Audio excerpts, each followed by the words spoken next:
أعوذ بالله من الشيطان الرجيم. بسم الله الرحمن الرحيم. الحمد لله رب العالمين، والصلاة والسلام على أشرف الأنبياء والمرسلين، خاتم النبيين محمد صلى على محمد وآل بيته الطيبين الطاهرين المعصومين، ولعنة الدائمة على أعدائهم أجمعين من الآن إلى قيام يوم الدين.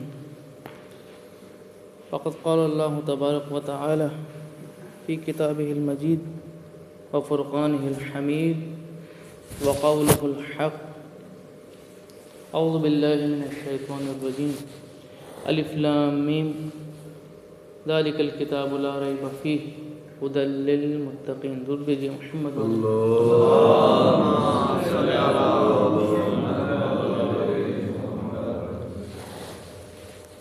سورہ مبارکہ بقرہ کی آیت نمبر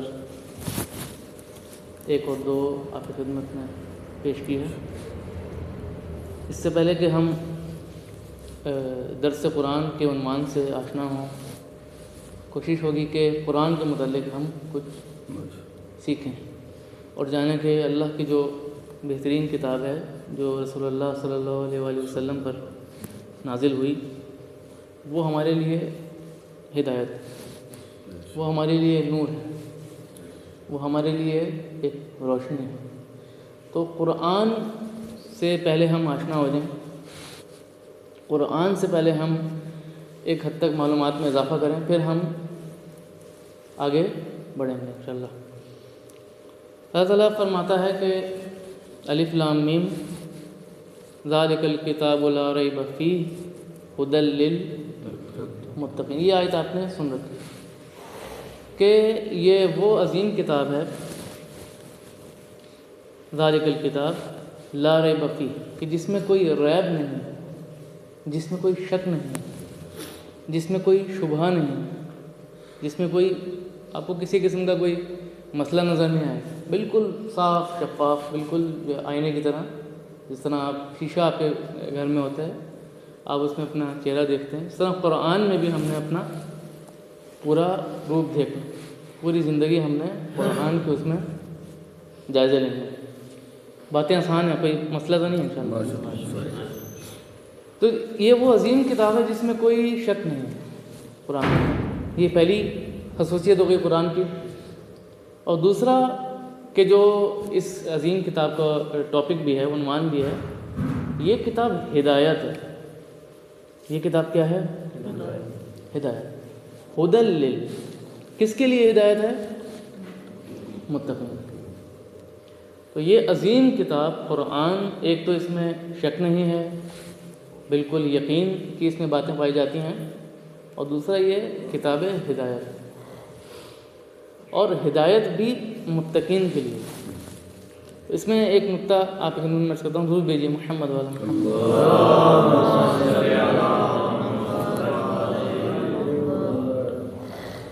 بعض مقامات پہ قرآن فرماتا ہے کہ ھدی للناس، اس پہ خوب توجہ فرمائیں. اور بعض مقامات پہ فرماتا ہے ھدی للمتقین، یعنی یہ قرآن لوگوں کے لیے ہدایت ہے، ناس کے لیے، سب لوگوں کے لیے، اور متقین کے لیے ہدایت. تو یہ 2 دفعہ کیوں فرمانا پڑا خدا کو؟ یہ سوال ہے.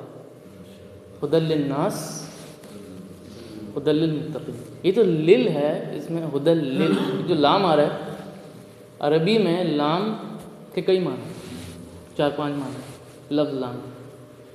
حرف، یہ لام حرف ہے. ایک معنی ہے مخصوص کرنا، کہ قرآن کو اللہ نے ہدایت بنایا ہے، مخصوص کر دیا ہے کس کے لیے؟ متقین کے لیے اور انسانوں کے لیے. لیکن اس میں قابل غور نقطہ یہ ہے کہ لوگوں میں بھی کئی طرح کے لوگ ہوتے ہیں. کوئی مومنین ہیں، کوئی کفار ہیں، کوئی منافقین ہیں، کوئی متقی ہیں، پرہیزگار. تو لوگوں کے اندر بھی جو اہل تقوی ہیں، قرآن اصل میں ان کے لیے ہے. توجہ فرما رہے ہیں. تو قرآن ویسے مجموعی طور پہ تو سب کے لیے، سب لوگوں کے لیے ہدایت ہے، لیکن جس کے اندر صلاحیت ہے قرآن کو قبول کرنے کی. لیکن ہدایت وہی لیں گے جن کے راستہ کو ہوگا. بات بزرگ پہنچ گئے ہیں. تو یہ قرآن کے حوالے سے کچھ گزارشات آپ کی خدمت میں، تاکہ ہم آمادہ ہو جائیں قرآن کا درس لینے کے لیے، قرآن کو سمجھنے کے لیے. آپ کی خدمت میں سورہ مبارکہ توبہ کا انتخاب کیا ہے اس ماہ مبارک میں. سورہ توبہ کے حوالے سے آپ کی خدمت میں کچھ گزارشات عرض کی جائیں گی انشاءاللہ. یہ تو ویسے کافی طویل سورہ ہے، لمبی سورہ ہے، لیکن سورہ توبہ بہت ہی اہم سورہ ہے آج کے دور کے تناظر میں دیکھا جائے. درود بھیجیے محمد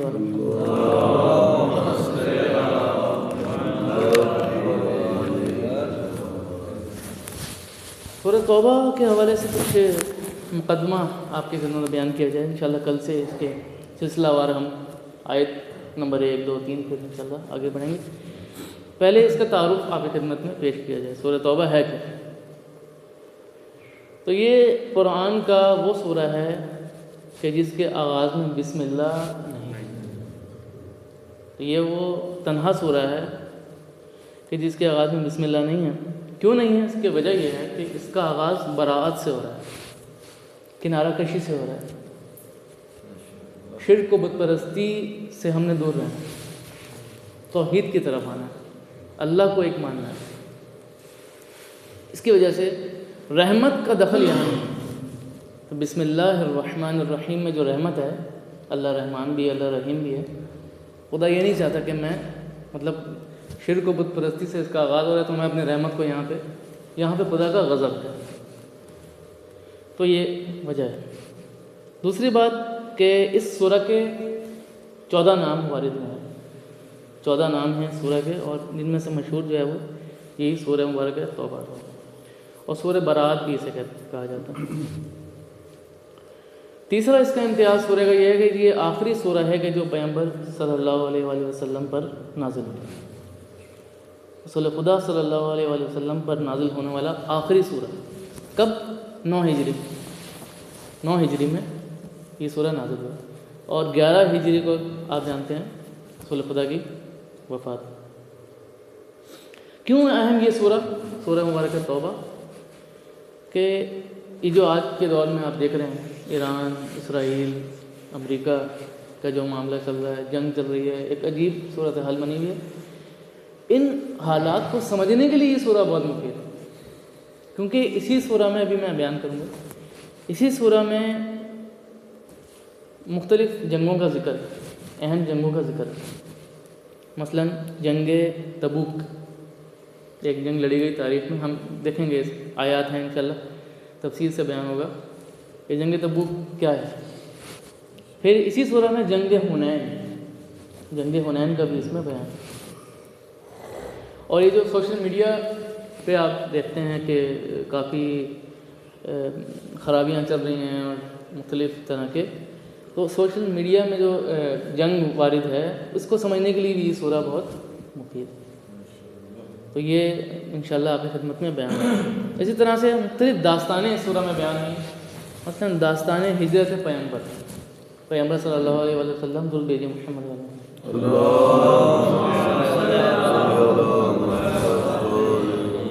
رسول اللہ نے ہجرت فرمائی کہاں سے؟ مکہ سے مدینہ، آپ جانتے ہیں. تو یہ ہجرت کا واقعہ اس میں آیا. پھر ایک مسجد ہے مسجد زرار کے نام سے، مسجد زرار نے سنا ہے، تو مسجد زرار کی بھی بات اس سورہ میں بیان ہوئی. تو اگلی جو بات ہو آپ اچھا محسوس کریں گے. امیر المومنین علی علیہ السلام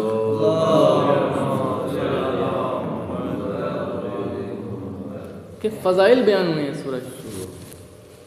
علی علیہ السلام کے فضائل جن پہ آپ نعرے لگاتے ہیں یا واہ کرتے ہیں، یہ اس سورہ میں آپ اللہ کی زبان سے، قرآن کی زبان سے ملاحظہ فرمائیں گے. پھر آیات احکام نازل ہوئی ہیں اس سورہ کے اندر. 15 ایسی آیات نازل ہوئی ہیں کہ جو خدا کے احکام، واجب، حرام، مستحب، مکروہ، یہ جو احکام ہیں اسی سورہ کے اندر نازل ہیں۔ 8ویں بات کہ مشرکین شرک بت پرستی کی انتہائی مذمت کی ہے خدا نے، مشرکین کے اعمال کو رد کیا ہے خدا نے اس سورہ کے اندر۔ تو توحید کا ایک جلوہ اور توحید کا ایک جو ہے وہ موڑ رخ آپ کو اس سورہ کے اندر نظر آئے۔ اور آخری بات یہ کہ مسلمانوں کے استقلال، مسلمانوں کے اقدار، ویلیوز، مسلمان کی اہمیت کیا ہے معاشرے کے اندر، اس دنیا کے اندر، وہ بھی اس سورہ میں بیان ہے۔ درود بھیجیے محمد والا۔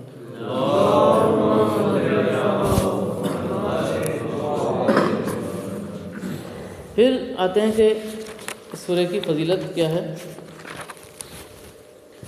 تو بہت سی روایات نازل ہوئی ہیں اس سورہ کی فضیلت کے بارے میں، کہ فرماتے ہیں روایت میں آیا کہ بھئی جو سورہ مبارکہ توبہ کی تلاوت کرے وہ کبھی بھی منافق نہیں ہوگا، کبھی بھی نفاق اس کے اندر نہیں آئے، ہمیشہ وہ مومن مسلمان ایمان کی حالت میں رہے گا۔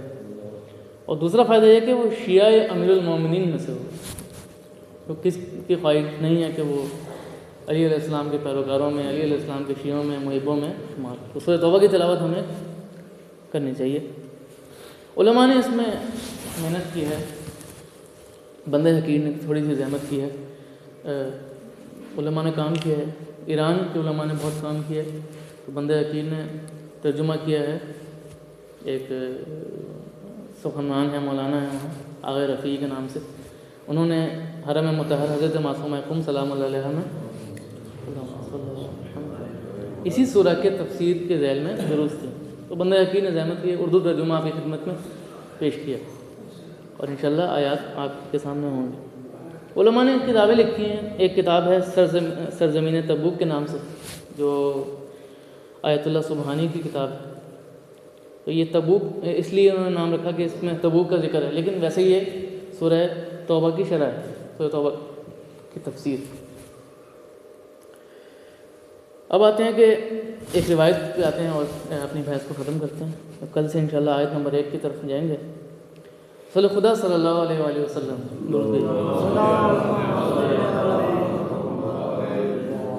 الخصال میں یہ روایت موجود ہے، شیخ صدوق کی کتاب ہے الخصال، اس میں یہ روایت موجود ہے کہ جس میں رسول خدا فرماتے ہیں کہ علی علیہ السلام کی 5 فضیلتیں ہیں، امیر المومنین کی 5 ایسی فضیلتیں ہیں کہ جن سے بڑھ کر کوئی فضیلت نہیں ہے۔ پہلی، روز خیبر پرچم کس کو دیا گیا؟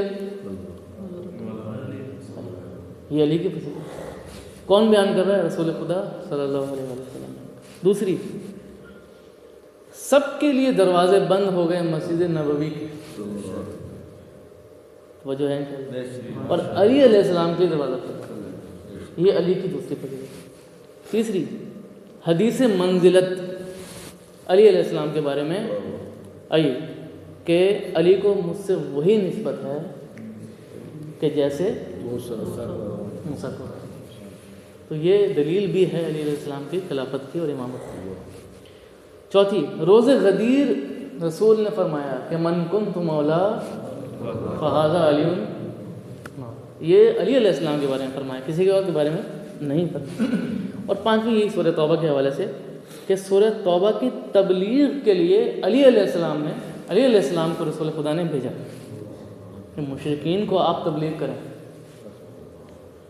تو یہ 5 فضیلتیں علی علیہ السلام کی۔ پہلے آپ کو پتہ ہے خلیفہ اول کو تیار کیا گیا، جناب ابو بکر کو تیار کیا گیا کہ آپ سورہ توبہ کو لے کر جائیں۔ رسول خدا نے ان کو روانہ کرنا چاہا، لیکن اللہ کی طرف سے حکم آیا نہیں، آپ اس شخص کو نہیں بھیج سکتے، آپ اہل بیت میں سے کسی کو، یا آپ خود جائیں یا اہل بیت میں سے کسی کو بھیجیں۔ علی علیہ السلام کو پھر بھیجا اور انہوں نے سورہ توبہ کی تبلیغ کی۔ صلی اللہ علیہ محمد وعلیہ وسلم۔